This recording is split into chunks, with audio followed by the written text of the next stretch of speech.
Media మిత్రులందరూ నమస్కారం. పాపం రేవంత్ రెడ్డి ప్రభుత్వం గత సంవత్సర కాలంగా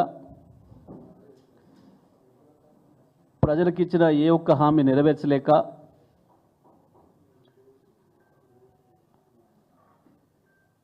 ప్లగ్గులో ఏలుపెట్టినట్టు ఏ సమస్యలో ఏలుపెట్టినా షాకులు కొడుతున్నాయి. ఇచ్చిన హామీలు పక్కన పెట్టి కొత్త సమస్యల్ని కొని తెచ్చుకొని హైడ్రా అని, మూసీ అని, ఫార్మా కంపెనీల పేరు మీద భూములు కొల్లగొట్టి కుటుంబానికి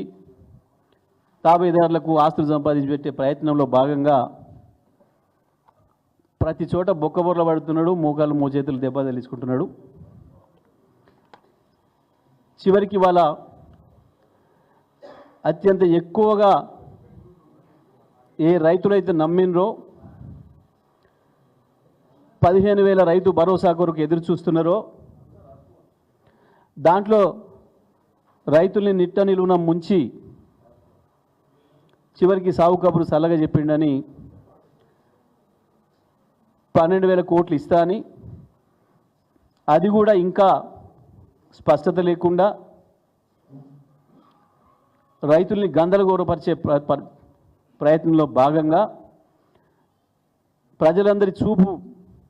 మరల్చే భాగంగా కేటీఆర్